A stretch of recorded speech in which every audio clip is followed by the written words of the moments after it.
Personal checking है हर एक की। पहले अपने केवल राग को देखना है। कहते हैं बिना वैराग्य के संभव नहीं है ना। और हमारा वैराग भी ऐसा नहीं कि हमको कोई जंगल में जाके प्रैक्टिस करनी है।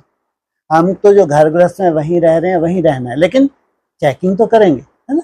ये बुद्धि कहाँ कहाँ आकर्षण हो रही है बुद्धि को, जिन चीजों की आकर्षण हो रही है उससे तो इसको निकालना ही पड़ेगा, तब वो एक की आकर्षण होगी। अगर उस एक की आकर्षण निरंतर होगी तो तभी होगी। जो भी आकर्षण है, छोटी हो बड़ी, इनसे तो डिटैच होना ही पड़ेगा।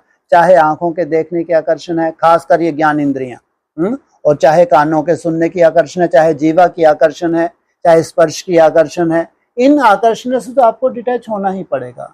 जितना इन आकर्षणों से मुक्त हो रहे उतना ही वो आकर्षित कर रहा है, और जितना वो आकर्षित कर रहा है उस तरफ ट्रांसफर हो रहे हो, उसके क्वालिटीज आप धारण करते जाओगे। सीधी सीधी वैराग अर्थात राग से ऊपर उठना। और राग तो सब में है, लेकिन उन राग से आप धीरे धीरे बुद्धि क्या हो, डिटैच होने लगे, तब कहेंगे अब वैराग, सच्चा वैराग जागा। जितना इतना वैराग जाएगा उसकी याद स्वतः ही आती है। एक ही कंडीशन है सबके लिए, दूसरी कोई कंडीशन है ही नहीं। इसलिए बोला अतीन्द्रिय सुख।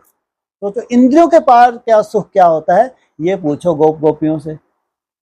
अभी ये आंख भी इंद्रिय है, कान भी, जीवा भी, स्पर्श भी, सब इंद्रिय तो हैं। इंद्रियों के सुख के लिए पूरा संसार लगा हुआ है, चाहे ज्ञान इंद्रिय हो चाहे कर्म इंद्रिय हो, पूरा संसार सुख कहाँ ढूंढ रहा है। उनको लगता है शरीर ही सब कुछ है, शरीर से संबंधित जो कुछ है यही सब कुछ है, यही संसार है।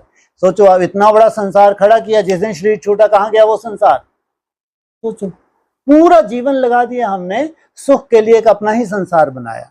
हाँ, धन दौलत इकट्ठी की, अपनी तरह से सब कुछ निर्माण करवाया, जो भी किया, लेकिन जिस दिन ये शरीर छूटा सब कुछ वहीं का वहीं धरा रह गया। सोचो, इसको हमारे शास्त्र कहते हैं महामूर्खता।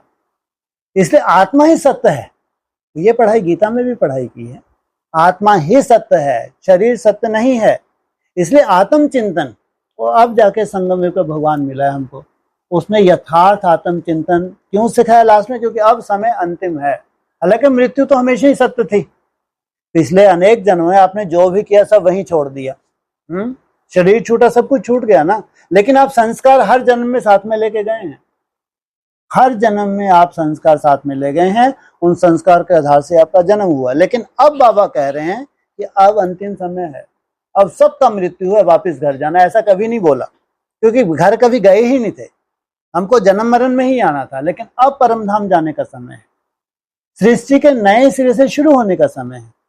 इसलिए पहले की बात, जबकि ज्ञान तो तब भी सिखाता था शास्त्रों के हिसाब से, लेकिन अभी भगवान चाहता है अब वैराग, सच्चा वैराग, बेहद का वैराग।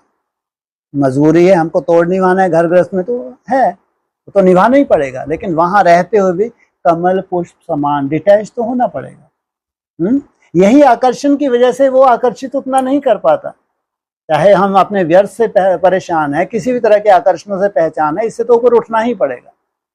इसलिए अपने को आत्मा समझ मुझ बाप को याद करना। जैसे से आकर्षणों से मुक्त होते जा रहे हैं तो उसकी आकर्षण बढ़ती जा रही है।